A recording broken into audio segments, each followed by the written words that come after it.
Yo les potes, yo tout le monde, c'est Isma, j'espère que vous allez bien. On se retrouve aujourd'hui pour une nouvelle vidéo. Dans cette vidéo, les gars, elle va être assez longue parce qu'il y a beaucoup de choses à dire. On va commencer avec la crise qui s'est installée à l'OL, et ce depuis plusieurs saisons, mais aujourd'hui elle bat son plein. On est au prime moment de la crise. C'est vraiment compliqué à gérer tout ce qui se passe à Lyon. Du coup, on va parler un petit moment quand même, puis après il y aura énormément de mercato. On finira sur une petite affaire à l'OL qui, encore une fois, n'est pas très bon signe, c'est même très malheureux. On va en reparler donc dans cette vidéo, c'est parti les gars. C'est parti les gars, on va commencer avec la crise à l'Olympique Lyonnais, la vraie crise qui s'est installée. Donc la semaine dernière, défaite 2-1 contre ce qui était les avant-derniers du championnat, qu'ils ont repris quelques passes contre Strasbourg, donc défaite 2-1. Alors on va commencer par le petit point positif dans le jeu, c'est que dans le jeu on a été assez bon. Sur le terrain on a eu pas mal d'occasions, on a battu clairement Strasbourg au milieu de terrain, on a fait des belles passes qui cassaient des lignes. Franchement, dans le jeu, il y avait des améliorations par rapport aux semaines d'avant où les passes c'était des passes à 2 mètres. Et pour aller chercher, il fallait faire des détours énormes pour aller chercher les attaquants. Enfin bref, c'était une galère. Là, dans le jeu, il y a des améliorations.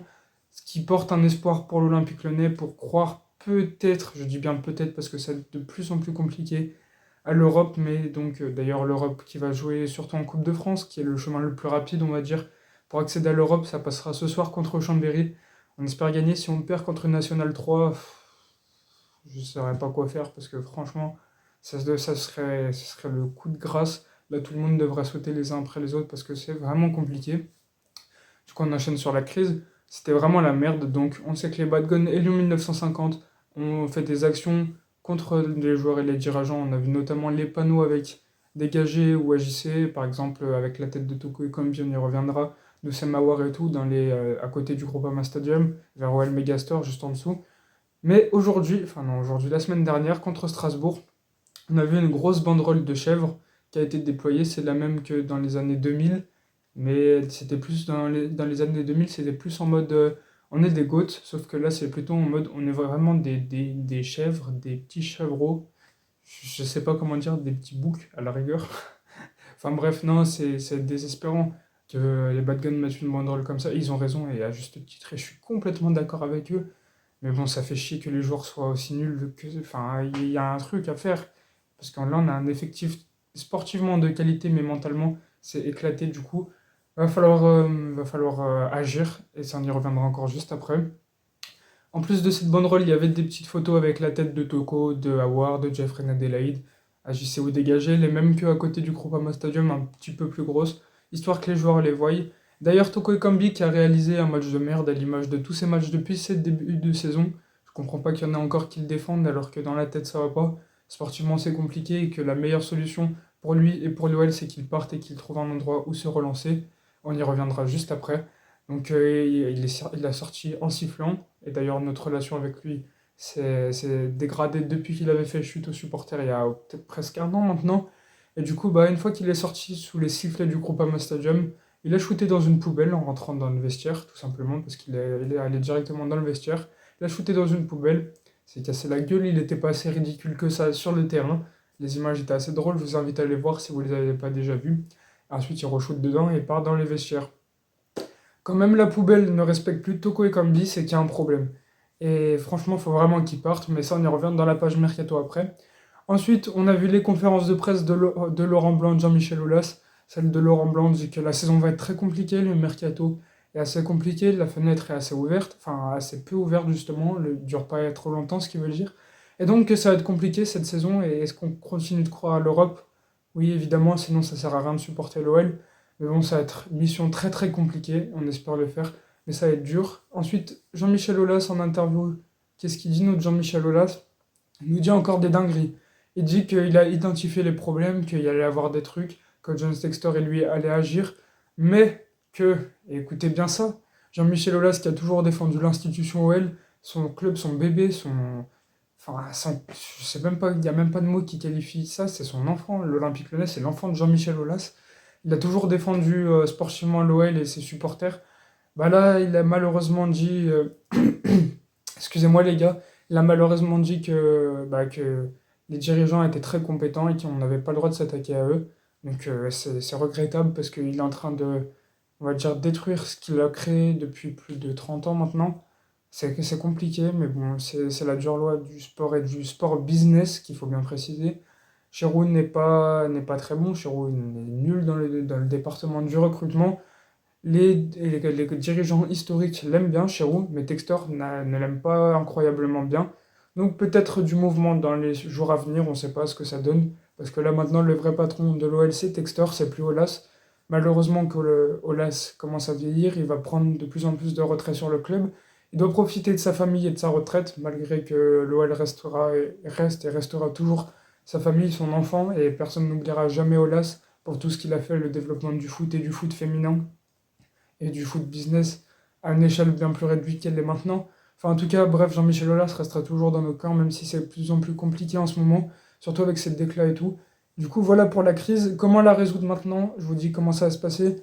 La direction, déjà, ça saute. Ponceau, Chérou, vous nous achetez un vrai directeur du foot, un vrai directeur de l'économie, un vrai directeur sportif, un vrai directeur de la cellule des transferts. Enfin, achetez, non. Vous embauchez 4 personnes comme ça, qui ont des réseaux, qui savent rechercher des joueurs, qui savent diriger le foot, parce que Ponceau, à part signer l'échec, il sait pas faire beaucoup de choses. D'ailleurs, on y reviendra après sur l'échec que là, il n'a pas signé. On y reviendra juste après, ça va être compliqué à entendre. Du coup, il faut nous recruter un vrai directeur sportif, ça c'est l'essentiel, qui va amener un directeur des transferts. Ensuite, ce directeur des transferts, bah déjà, il va attéger les joueurs qui ont une mentalité de merde. Boateng, Toko, Ryan Adelaide, encore ça va, mais bon, Fèvre, on en reviendra, ou Awar.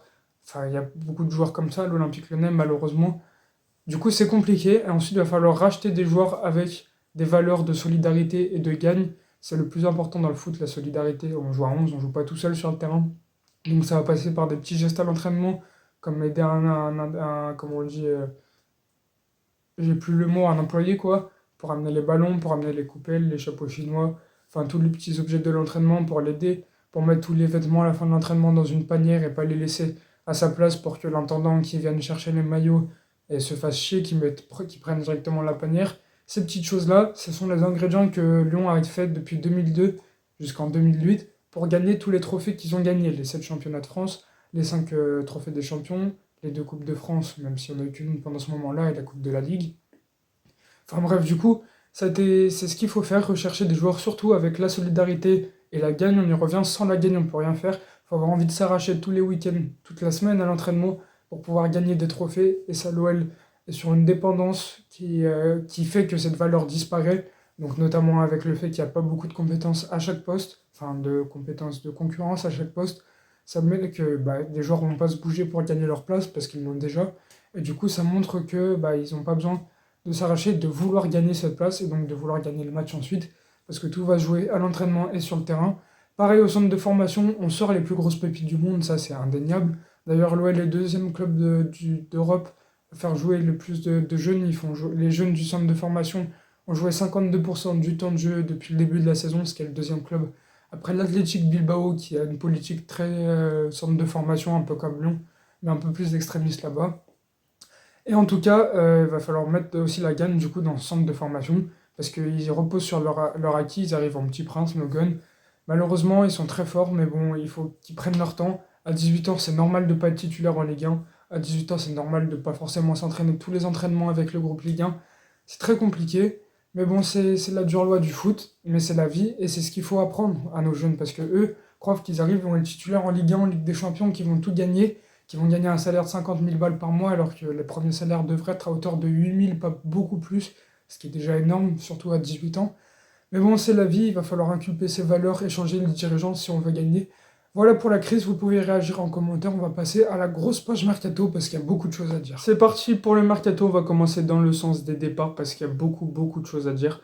Donc d'abord, Moussa Dembélé et Romain Fèvre ont été écartés par le coach, du moins depuis quelques matchs, pour leur attitude et leur fainéantise à l'entraînement. En gros, c'est pour ça. Et du coup, il serait sur le départ. Fèvre voudrait partir. Laurent Blanc l'a dit en conférence de presse. Il a dit mot pour mot, Romain Fèvre ne veut plus jouer à l'OL comme beaucoup d'autres joueurs. Enfin, on n'espère pas trop non plus. Mais en tout cas, Romain Fèvre veut partir. Il y a quelques petites touches dans les clubs de Ligue 1. Mais pas de très concret pour le moment. Mais on espère qu'il va partir avant le mercato, la fin du mercato d'hiver. Parce que Romain Fèvre était vraiment un élément qui sert à rien à Lyon. Il n'est jamais décisif, il joue pas. Enfin bref, il faut vraiment qu'il parte. Là, je pense que tout le monde sera d'accord avec moi. Ensuite, deuxième info, et cette fois-ci un peu plus concrète, il y a quelques clubs dessus. Moussa Dembélé, du coup, qui est le deuxième joueur écarté par Laurent Blanc, voudrait partir et cette fois-ci Everton est sur le dossier. Pourquoi pas le vendre? Moi, je suis chaud parce que Moussa Dembélé, pareil, il a été écarté pour son attitude. Il n'est pas le plus bosseur à l'entraînement, il n'est pas le plus décisif malgré qu'il ait fait de beaux services à l'Olympique Lyonnais, notamment à côté de Memphis en 2020 pour ce Final Four de Ligue des Champions qui restera gravé ici pour le restant de ma vie parce que c'est la plus belle période de l'OL que j'ai jamais connue. Enfin bref, du coup, on est vite passé d'une belle période à une crise en quelques ans, maintenant, en quelques 3 ans simplement. Enfin bref, du coup, Moussa Dembélé sur le viseur de Everton. Ensuite, deux autres départs à relayer. Le premier, qui est le plus bénéfique pour nous, on va dire, Karl Toko Ekambi qu'on a parlé tout à l'heure, qui doit partir, ça c'est une obligation. Il y a Rennes qui est sur le dossier, Bruno Genesio a dit que ce serait un bon joueur, Florian Maurice l'aime bien, sauf que les supporters rennais veulent pas de lui. J'en ai entendu un à l'after-foot, c'est une émission sur RMC sur le foot, les gars, qui est incroyable. Enfin bref, j'ai entendu que alors, le supporter rennais ne veut absolument pas de Toko Ekambi, et il a bien raison, et je le comprends. Maintenant, une petite offre, et je lui paye l'avion, je lui paye le taxi jusqu'au Stade Rennais, jusqu'au Roison Park, je lui paye une voiture, enfin bref, qui se casse. En tout cas, tout faire pour que Karl Toko Ekambi parte. Al-Shabaab est sur le dossier, c'est un club d'Arabie Saoudite. Al-Shabaab aurait proposé une offre de prêt avec option d'achat, donc un prêt jusqu'à la fin de la saison, plus une option d'achat. Faut pas se faire douiller, il y a intérêt que l'option d'achat soit obligatoire parce que sinon, à tout moment, on prend une douille et Toko Ekambi il reste à Lyon l'année prochaine. Ce qu'on ne veut pas, ce qu'on ne veut absolument pas, il faut qu'il parte. Et s'il part 6 mois sans que l'option d'achat soit activée, alors qu'il part en Arabie Saoudite, il n'aura plus aucune visibilité. Donc il n'y aura plus beaucoup de clubs qui seront sur le dossier Karl Toko Ekambi. Et enfin, dernière info sur les départs, qui est la plus intéressante, la plus grosse. Malo Gusto qui attire les convoitises, on l'a dit, du United, de Newcastle. Mais là, il y a beaucoup de clubs qui sont sur le dossier, à commencer par Chelsea qui fait à peu près la même période que l'Olympique Lyonnais. Je crois qu'ils sont à peu près 10e en première ligue. Donc c'est assez compliqué pour eux, mais c'est pas le plus gros club qui est sur le dossier. La Juventus est sur le dossier, le Bayern Munich est sur le dossier, le Real de Madrid est sur le dossier, le Bayern, je viens de le dire, et le Barça est sur le dossier. C'est-à-dire que 3, 4, 5, c'est 5 clubs des plus historiques du monde, 5 clubs qui sont tous les 5 dans le top 20 des clubs du monde, et bah, sont sur le dossier de notre jeune latéral droit. Et si une offre alléchante parvient, bah, Lyon ne pourra pas le retenir plus longtemps. Textor va regarder ses offres, mais l'obligation, enfin pas l'obligation, mais la tendance, ce serait plutôt qu'il reste, du moins jusqu'à l'été prochain, parce qu'il ne reste pas beaucoup d'années au contrat. Je crois qu'il doit lui rester 1 an et demi ou pas beaucoup plus. Enfin bref, du coup, Malo Gusto est sur les tablettes du départ parce que tous les clubs européens sont intéressés par le jeune Gon, latéral droit de l'Olympique Lyonnais. Et on espère donc qu'il va rester parce qu'il apporte beaucoup de choses, même si Saïd Koumbedi est sur une bonne phase, qui fait des bons matchs, qu'il a été meilleur lyonnais dans tous les derniers matchs, parce que vraiment il a montré l'exemple. Lui, a les valeurs de solidarité de gagne, c'est l'un des seuls lyonnais qui les a d'ailleurs. Et du coup, voilà pour les départs. On va voir avec les arrivées, parce qu'il y a aussi deux trois petites infos qui font plaisir. Pour remonter un peu le moral, c'est parti pour la suite, les gars.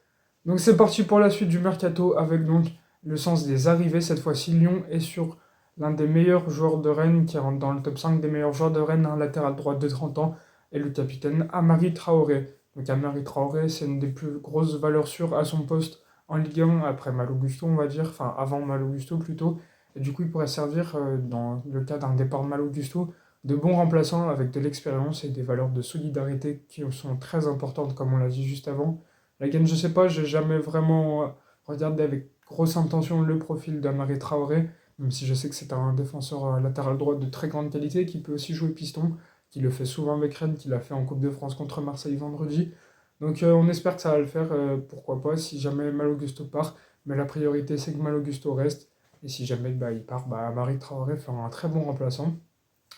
Ensuite, on enchaîne donc Joao Gomes, c'est un milieu de 20 ans de Flamengo, donc l'un des meilleurs clubs du Brésil. Et devinez quoi, l'OL est sur cette pépite, sur ce milieu de terrain assez défensif, parce qu'il est très hargneux, il tacle beaucoup, il récupère énormément de ballons, malgré sa petite taille. Et à la relance première passe, il est vraiment très propre. Techniquement, il est bon, ça représente un bon profil, même si c'est pas ce que Laurent Blanc voulait. Il voulait un 6 avec de la taille, de la puissance. Mais bon, même s'il compense par son hargnosité, on va dire, de ce jeune joueur, c'est compliqué, c'est pas forcément le profil qu'il veut, malgré que ça soit un très bon joueur et avec de grandes qualités. Alors, il était destiné à signer à Wolverhampton, donc il y a pas longtemps, il y a quelques jours, parce que Wolverhampton avait déjà avancé sur le dossier. Joao Gomez a dit à Wolverhampton qu'il allait signer chez eux. Sur le Insta de Joao Gomez, il s'est déjà abonné à Wolverhampton et à ses futurs coéquipiers, qui est Matteo Cunha, enfin bref, Diogo Costa, je crois. Et du coup, Lyon est rentré dans la danse, figurez-vous. Lyon a proposé une offre de près de 20 millions d'euros, bonus compris évidemment, donc ce qui représente quand même un petit pactole pour un joueur de 20 ans. Et du coup, le Flamengo préfère l'offre de Lyon, qui a proposé donc plus que Wolverhampton, vous en doutez. Mais ce joueur veut rejoindre Wolverhampton. Et du coup, Chirou était allé au Brésil pour essayer de le convaincre, mais on va voir si ça va marcher. En tout cas, rien n'est fait. Il a peut-être signé enfin, il s'est peut-être abonné à Wolverhampton, mais tout peut changer. Il faut voir si Flamengo donne son accord à son joueur pour qu'il signe à Wolverhampton. Donc Wolverhampton devrait augmenter son offre en moins plus de 20 millions d'euros. Il ne faut pas que l'on mette trop non plus pour la concurrence, surtout qu'il y a d'autres choses, d'autres milieux de terrain sur le dossier. Et du coup, voilà pour cette petite info. Ce sera une bonne recrue, mais pas sûr que ça soit dans le profil de Laurent Blanc. Donc ensuite, il reste deux petites infos. Donc Lyon chercherait aussi donc, un autre milieu de terrain qui fait partie des pistes les plus étudiées avec donc Joao Gomez et Fares Chaibi. Milieu de terrain de 20 ans aussi, qui joue à Toulouse, 4 buts, 3 passes décisives en quelques apparitions. C'est un bon petit jeune, prometteur. Séville est sur le dossier, je connais pas forcément le joueur, mais bon, il a l'air pas mauvais de ce que j'ai vu sur YouTube et tout. Du coup, pourquoi pas le recruter malgré sa jeunesse et qu'il nous faut un peu d'expérience, surtout dans ce milieu de terrain. Et enfin, dernière info mercato, Textor aurait un joueur en tête, il a dit en conférence de presse, il a dit j'ai un joueur en tête, je vais aller le rencontrer pour pourquoi pas qu'il signe à Lyon. Il est considéré comme l'un des meilleurs joueurs de Crystal Palace, il s'appelle Olise, oui il s'appelle Olise, donc Olise est un milieu de terrain aussi de Crystal Palace, un bon joueur qui a mis un coup franc magnifique, un coup franc incroyable contre Manchester United il n'y a pas si longtemps, il y a peut-être une semaine, pas plus. En tout cas, il a mis un sacré but contre United. Et c'est un très bon joueur qui, pareil, la récup est très actif, il est dynamique. Je pense que ce serait une bonne recrue pour l'Olympique Lyonnais, Olise. Et du coup, voilà pour les infos mercato. Mettez ce que vous en pensez en commentaire de toutes ces infos. On va finir avec un dossier qui nous rend pas très heureux. Sur une jeune lyonnaise n'est plus lyonnaise, qui joue à la Juventus, Sarah Björk Gunnas-Dottir, qui a été une très bonne joueuse lors de ces dernières années. Eh ben, elle a accouché, figurez-vous, donc elle a fait sa grossesse à Lyon en tant que joueuse de l'Olympique Lyonnais. Et Vincent Ponceau, il a refusé de la payer pendant sa grossesse. Alors ouais, c'est complètement fou. Et je suis d'accord avec vous, là, ça se fait absolument pas, parce que pendant que elle fait sa grossesse, puis ensuite son congé maternité, elle se doit d'être payée, sauf que Vincent Ponceau ne l'a pas payé, simplement, il a refusé de signer l'échec. Et donc, elle a menacé Sarah Burgunas-Dottir, Vincent Ponceau, de dénoncer à la FIFA. Et écoutez ce que Vincent Ponceau a dit. Il a dit, si tu dénonces à la FIFA, tu n'es plus une joueuse de l'Olympique Lyonnais.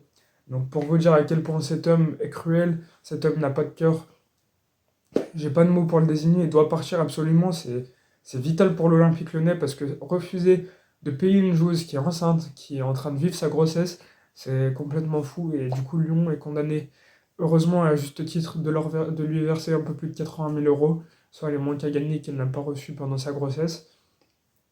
J'ai pas les mots, franchement, c'est encore du Vincent Ponceau, du grand Vincent Ponceau, qui nous fait encore ces belles conneries. Donc il doit dégager et vite, parce que là, ça va plus le faire. Là, on peut plus continuer avec lui, que ce soit sportivement, économiquement, c'est la merde. Il refuse de signer des joueuses qui sont enceintes. Enfin, est-ce que vous mesurez le truc? Enfin, c'est pas possible, quoi. Il y a un moment, tu fais pas ça, c'est dans la règle, tu vas la payer.